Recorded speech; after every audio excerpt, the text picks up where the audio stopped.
ഗോവയിൽ കാമുകിയെ കഴുത്തറുത്ത് കൊലപ്പെടുത്തിയ യുവാവ് അറസ്റ്റിൽ. സഞ്ജയ് എന്ന 22-കാരനാണ് പിടിയിലായത്. റോഷ്നിയാണ് കൊല്ലപ്പെട്ടത്. ശ്രീനാഥ് ചന്ദ്രൻ അഹമ്മദാബാദിൽ നിന്ന് വിവരങ്ങളുമായി ചേരുന്നുണ്ട്. ശ്രീനാഥ്, ഈ കൊലപാതകത്തിൽ കലാശിച്ചത് എന്താണ്? എന്തൊക്കെയാണ് പോലീസ് നൽകുന്ന വിവരങ്ങൾ? ശ്രീനാഥ്.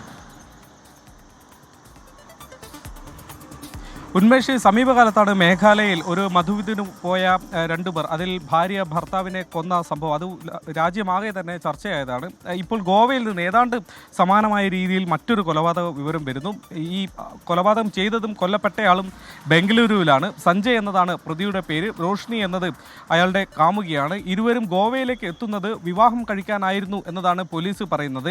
പക്ഷേ അവിടെ എത്തിയതിനു ശേഷം അല്ലെങ്കിൽ ഈ യാത്രയിലും മറ്റും ഇരുവർക്കുമിടയിൽ എന്തൊക്കെയോ ചില പ്രശ്നങ്ങൾ ഉണ്ടായിട്ടുണ്ട്, വലിയ തർക്കങ്ങൾ ഉണ്ടായിട്ടുണ്ട്. പിന്നീട് സഞ്ജയ് കാമുകിയെ കഴുത്തറുത്ത് കൊന്ന് ഗോവയിലെ ഒരു വനഭാഗത്ത് ഉപേക്ഷിച്ച് പിന്നീട് കടന്നു കളഞ്ഞു എന്നതാണ് പോലീസ് പറയുന്നത്. തിങ്കളാഴ്ചയാണ് ഈ മൃതദേഹം പോലീസ് കണ്ടെത്തുന്നത്. പിന്നാലെ തന്നെ അന്വേഷണം തുടങ്ങി. 24 മണിക്കൂറിനുള്ളിൽ തന്നെ പ്രതിയെ പിടികൂടാനും കഴിഞ്ഞിട്ടുണ്ട്. എന്തായിരുന്നു ഇതിൻ്റെ ഒരു മോട്ടീവ്, എന്തായിരുന്നു കാരണം എന്നതിനെക്കുറിച്ച് പോലീസ് ഇപ്പോൾ കൃത്യമായി പറയുന്നില്ല. പക്ഷേ ദാരുണമായ രീതിയിലാണ് യുവതിയെ ഇയാൾ കഴുത്തറുത്ത് കൊന്നത്.